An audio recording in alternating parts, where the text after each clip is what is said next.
আসসালামু আলাইকুম। কাছে কিংবা দূরে এই মুহূর্তে যে বা যারা আলিমুর চাপটাটি দেখছেন ও শুনছেন সবাইকে আন্তরিক শুভেচ্ছা ও মোবারকবাদ।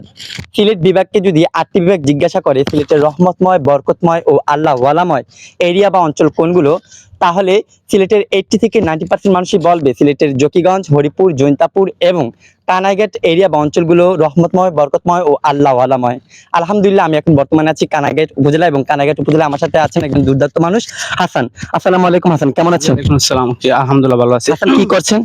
ডিগ্রি সেকেন্ড ইয়ার লেখাপড়া করছি। ডিগ্রি সেকেন্ড ইয়ারে। আচ্ছা হাসান, আপনাকে যদি জিজ্ঞাসা করা হয় আপনি আপনার কানাইঘাট উপজেলাকে কিভাবে তুলে ধরবেন বিশ্বের কাছে, তাহলে ১ মিনিটে আপনি কোন কোন কথাগুলো বলতে চান কানাইঘাট সম্পর্কে? জি, আমি আমার কানাইঘাটকে তুলে ধরতে চাই। আমি আমার কানাইঘাটের সর্বপ্রথম এই জিনিসটা বলতে চাই যে আমাদের অঞ্চলের মানুষগুলার আত্মীয়তার মধ্যে প্রতিযোগিতার চেয়ে সহযোগিতা এটাই বেশি। এবং আমাদের অঞ্চলের মা বোনরা অধিকাংশ পর্দাশীল এবং আমাদের অঞ্চলে আধুনিক শিক্ষার পাশাপাশি শিক্ষার্থীরা দিনী শিক্ষা শিক্ষিত হয়। এবং তাছাড়া আমাদের অঞ্চলে অনেক বড় বড় আলিম উলামার উত্থান হয়েছে। ধন্যবাদ। আলহামদুলিল্লাহ, অত্যন্ত চমৎকারভাবে হাসান তার উপজেলাকে তুলে ধরেছেন। আপনার এরিয়া বা অঞ্চলগুলো কিসের জন্য বিখ্যাত জানাতে পারেন কমেন্টে। ধন্যবাদ।